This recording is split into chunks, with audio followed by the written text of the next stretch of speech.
তার মানে বিয়ে করতে আর কোনো সমস্যা নাই। পৃথিবীতে কি মেয়ের অভাব আছে? আমাদের রাষ্ট্রীয়ভাবে হাইকোর্ট থেকে রায় হয়ে গেছে দ্বিতীয় বিবাহ করতে আর স্ত্রীর অনুমতি লাগবে না। তার মানে বিয়ে করতে আর কোনো সমস্যা নাই।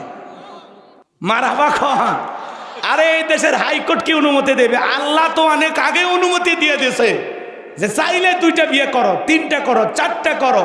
যদি ইনসাফ কায়েম না করতে পারো, শারীরিক সক্ষমতা যদি না থাকে, আপনার এক বই চালাইতে গিয়ে ইন্ডিয়ার হারবাল খোঁজা লাগে, আপনি বিয়ে করবেন মানে চুপ করে থাকেন।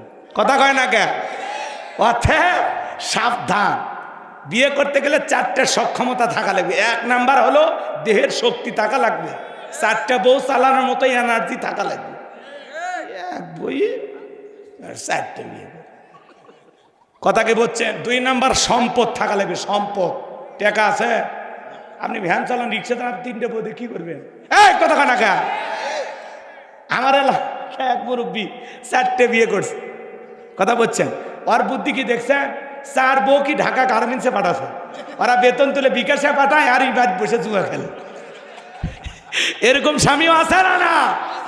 তাহলে বাংলাদেশের হাইকোর্ট থেকে অনুমতি হয়ে গেছে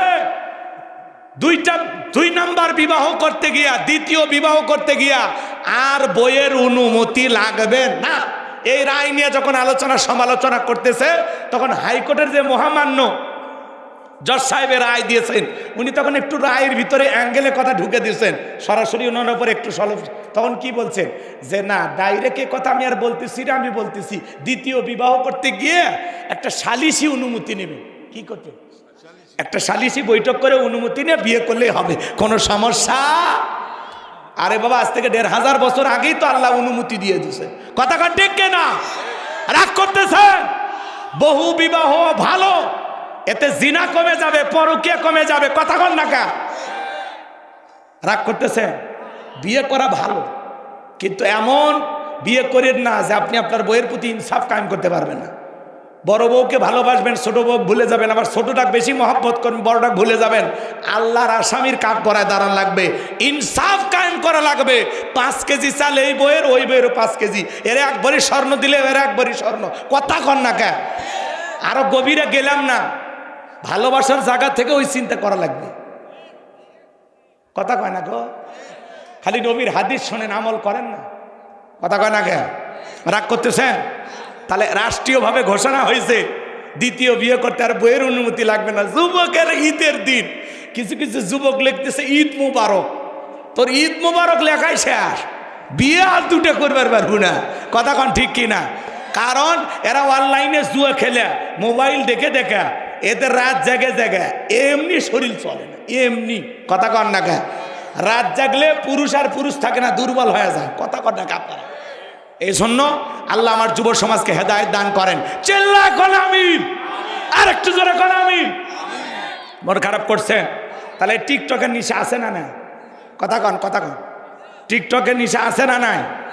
ওই মহিলারা এখন টিকটকে বলতেছে 2 বিয়ের অনুমতি দিছে ওর স্বামী, দ্বিতীয় বিয়ে করবে ভালো, কিন্তু সাবধানে ঘুমায়ও। ভয় দেখাচ্ছে। আছে না নাই? আছে না নাই? টিকটক আছে না নাই? ও দেশে টিকটক আসিয়া সব গেল বাসিয়া, সিদ্দিক সোরা নায়ক হইছে আইডি খুলিয়া, হিরো আলম নায়ক হইছে আইডি খুলিয়া। এই মোবাইলে হাই কি জাদু আছে ভাই, পোলাপান বুঝাছে, পড়ালেখা তুইলা রাখছে সত্য মাকাশে। কথা বলে ঠিক কিনা? এখন আর পড়াশোনায় মন বসে না, এখন মোবাইলেই ব্যস্ত। এই জন্য ছেলে মেয়ের হাতে বিবাহের আগে টাচ ফোন কিনে দেবেন না।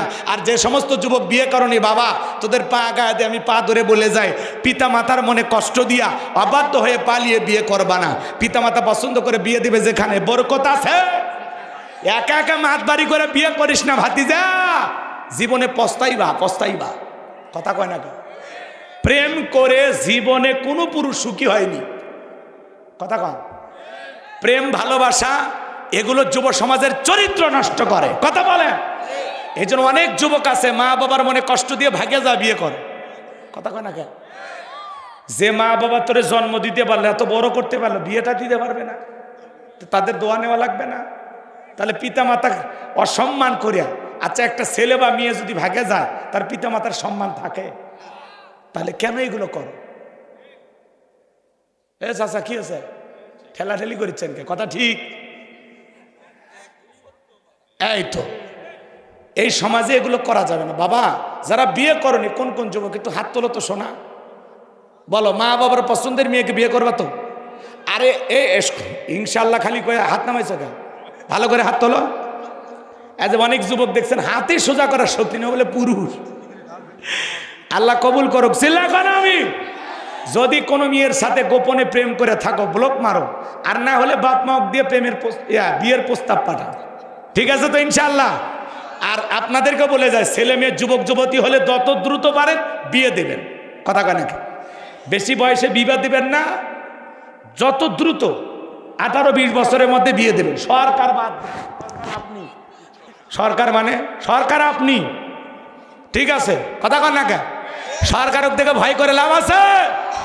হ্যাঁ, 20-22 বছর বয়স হলে বিয়ে দিয়ে দেবেন ছেলের, আর মেয়ে যত দ্রুত 16-18 বছরের মধ্যে বিয়ে দেবেন। পারবেন তো ইনশাল্লাহ? একটু বয়স হলে দেওয়া ভালো। ছেলে মেয়ে দেখে বুঝিচ্ছেন না, আপনার মেয়ে ভালো হলে একটু রাখেন, ছেলে ভালো হলে একটু রাখেন, সমস্যা নাই। কিন্তু উশৃঙ্খল বেয়াদব টাইপের, তাহলে তাড়াতাড়ি দেওয়া লাগবে। কথা বোঝেন না? এগুলোকে আমি শিখাবো না, আপনার বোঝা লাগবে। আল্লাহ আমাদের বুঝ দান করুক। চিল্লায় কোন আমিন, আর একটু জোরে কোন আমিন। ওয়ালিদ বিন মুগীরার মা বলতেছে, বাবা তোর বাবা ব্যবসা বাণিজ্যের কাছে এতটাই ব্যস্ত থাকে, আমার যৌবনের সোনালী দিনগুলো চলে যায়, তোর বাবা আমার খোঁজ খবর রাখে না। বাড়ির আশেপাশে তোর চাচা গুরু গুরু করতেছিল, তার দিয়ে ভালোবাসা বিনিময় করেছিলাম, তার ফলে তোর জন্ম হয়েছে। নবী যে তত্ত্ব দিয়েছে 100% সত্য। তোর বাপ তোকে জন্ম দেয় নাই, তোরে জন্ম দিয়েছে তোর চাচাই। জোরে কন্যা হুজুবিল্লাহ। আমার ভাইয়েরা গভীর মনোযোগ দিয়ে কথাগুলো শুনে যাবেন। তাহলে ওয়ালিদ বিন মুগীরা নবীকে গালি দিয়েছিলেন, এ ছিল যারা সন্তান। বর্তমান পৃথিবীর জামানাতে যারাই নবীকে গালি দিবে, নবীকে নিয়ে কুরুচিপূর্ণ মন্তব্য করবে, বাজে ভাষায় গালি দেবে, আম্মা জান আয়েশাকে গালি দেবে, ওরাও যার সন্তান, ওদের জন্মের ঠিক নাই। কথা বলেন ঠিক কিনা? তুমি আমারে গালি দাও মাইনা নেবো, আমার বাপকে গালি দাও মাইনা নেবো, আমার দলকে গালি দাও মাইনা নেবো, কিন্তু আমার নবী কেন যদি কেউ মন্তব্য করে, নবী কেন যদি কেউ বাজে ভাষায় গালি দেয়, ওই নাস্তিক বেঈমানকে ধইরা আর জিব্বা টান দিয়ে ছিঁড়ে কুকুরকে খাওয়ায় দেব। নবীজির অপমান মেনে নেওয়া হবে না। কারা কারা নবীর জন্য জীবন দিতে প্রস্তুত, হাত তুলে আল্লাহকে দেখান। লিল্লাহি তাকবীর, লিল্লাহি তাকবীর। বিশ্ব নবীর অপমান সইবে না রে মুসলমান, বিশ্ব নবীর অপমান, বিশ্ব নবীর অপমান।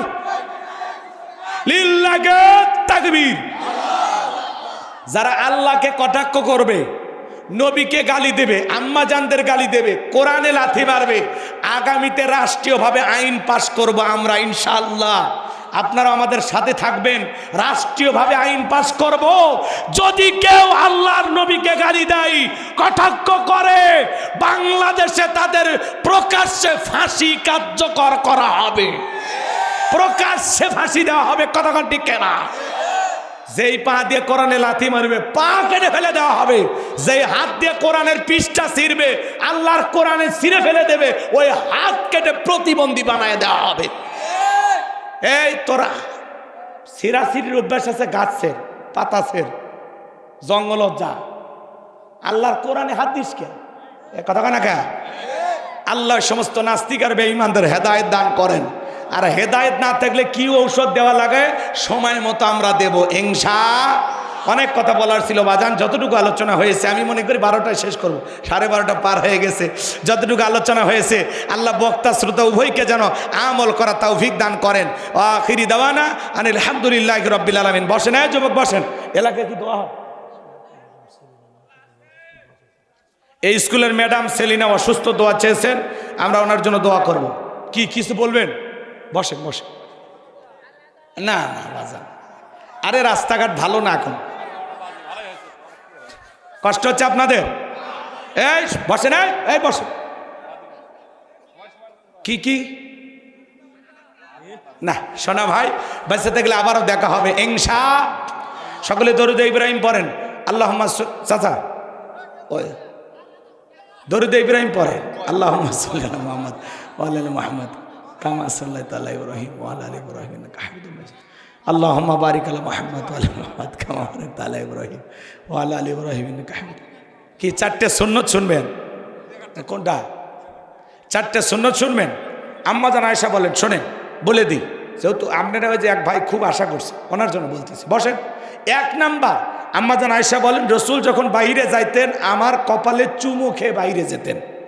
তাহলে আপনি যখন বাড়ি থেকে বের হবেন তখন আপনি আপনার স্ত্রীর কপালে চুমু খেয়ে বাইরে যাবেন, এটা রসুলের সুন্নত। সুবহানাল্লাহ। কোন স্বামী যদি ঘর থেকে বের হওয়ার আগে তার স্ত্রীকে আলিঙ্গন করে, কপালে চুমু খায় বাহিরে যায়, এই স্বামী কি পরনারীর দিকে তাকাবে? এই স্বামীর কি বউ ছাড়া অন্য কি আর মাথায় থাকবে? এই জন্য দেখেন ইসলাম কত সুন্দর। সুবহানাল্লাহ কর। এরপরে আম্মা জান আয়েশা বলেন, রসুল যখন বাইরে থেকে ফিরতেন কিছু না কিছু হাদিয়া আমার জন্য নিয়ে আসতেন। বুঝা বুঝা, কিছু না কিছু হাদিয়া নিয়ে আসতেন। কথা বুঝছেন? স্ত্রীর জন্য তার পছন্দের খাবার, মাঝে মাঝে স্ত্রীকে বলবেন তোমার সবচাইতে পছন্দের খাবার কি?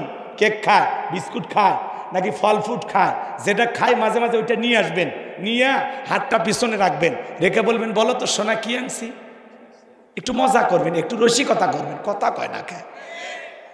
আপনার বউ যখন বলবে কি বুঝতে পারলাম না, তখন বলে এই যে তোমার পছন্দের খাবার, কথা কয় না, বউ খুশি হয়ে যাবে। একটু রোমাঞ্চকতা করবেন, মাঝে মাঝে কোনো কথা নাই, ঘরে ঢুকে লাইট বন্ধ। বউ যদি লাইট বন্ধ করলে আল্লাহ কপাল গুনে একটা বউ দিছে, এত সুন্দরী বউ থাকতে লাইট লাগে, কথা কয় না খায়। এতে আপনার বউ খুশি হবে, তাকে খুশি করা আপনার দায়িত্ব। কথা বলে ঠিক কেনা? আম্মা জান আয়েশা বলেন, রসুল বাইর থেকে কিছু না কিছু আমার জন্য হাদিয়া নিয়ে আসতেন। সুবহানাল্লাহ কর। তাহলে স্ত্রীর জন্য হাদিয়া নিয়ে আসা, তার পছন্দের খাবার নিয়ে আসা, এটা কি? সুন্নত। এই ওয়াজ করছি জয়পুরহাটের এক যুবক কয়, হুজুর বাইরে যে আমি ফেন্সিডিল খাই, বইয়ের জন্য 1 বোতল আনবো। এরকম হারামি হওয়া যাবে না, হালাল খাবার নিয়ে আসা লাগবে। 3 নাম্বার, শোনেন, কষ্ট হচ্ছে। আম্মা জান আয়েশা বলেন, রসুল আমার, দেখেন শুনবে রসায় ওঠে। আম্মা জান আয়েশা বলেন, রসুল আমার রানের উপরে মাথা রেখে কোরআন তেলাওয়াত করতেন। সুবহানাল্লাহ কর। তাহলে স্ত্রীর রানের উপরে মাথা রেখে কোরআন তেলাওয়াত করা নবীজির সুন্নত। যেই সূরাই পারেন অন্তত একদিন পরে হলেও সুন্নত আমল করেন। চাক ভাইরা বিরক্ত চান না। আল্লাহুম্মা আমিন। রব্বানা যালামনা আনফুসানা ওয়া ইল্লাম তাগফির লানা ওয়া তারহামনা লানাকুনান্না মিনাল খাসিরিন। কাশন্দা গ্রামবাসীর উদ্যোগে আজকের তাফসিরুল কোরআন মাহফিলের শ্রদ্ধাভাজন সভাপতি জনাব আলহাজ মোহাম্মদ শহীদুল ইসলাম শাহকে কবুল করো। প্রধান অতিথি জননেতা জনাব আলহাজ SM রেজাউল ইসলাম রেজুকে আল্লাহ কবুল করো। জনাব মোহাম্মদ খবিরুল ইসলাম ভাইকে আল্লাহ কবুল করো। আল্লাহ এলাকার মানুষের নেতা হওয়ার তৌফিক দিয়া দিও। আল্লাহ তাআলা আজকের মাহফিল আলোচনা করেছেন হাফেজ মুফতি মামুনুর রশিদ, আলহাজ মাওলানা কারি আব্দুল্লাহ আল মামুন, কথা বলেছেন আলহাজ মাওলানা মিনহাজুল ইসলাম মাহমুদি সহ যত ওলামা ইকরাম কথা বলেছেন, আল্লাহ সকলের কণ্ঠ দিনের জন্য, ইসলামের জন্য, কোরআনের খেদমতের জন্য কবুল করে নাও। আমরা যারা হাত তুলে ধরেছি অনেকের মা নাই, বাবা নাই, এতিম বানায় কবরে চলে গেছে। জনম দুঃখিনী মায়ের কথা কি বলা যায়? আদরের বাবার কথা কি বলা যায়? আল্লাহ তাআলা ওই মা বাবার কবরে আর সবটুকু পৌঁছায় দাও। আব্বা আম্মার কবরে আল্লাহ তাআলা আব্বা আম্মার কবরটা জান্নাতের টুকরা বানায় দাও। রব্বির হামহুমা কামা রাব্বায়ানি সগীরা, রব্বির হামহুমা কামা রাব্বায়ানি সগীরা। পিতামাতা যাদের বেঁচে আছে হায়াত বাড়ায় দাও, পিতামাতার খেদমত করে তাদের মুখে হাসি ফুটে জান্নাত অর্জন করার তৌফিক দিয়া দাও।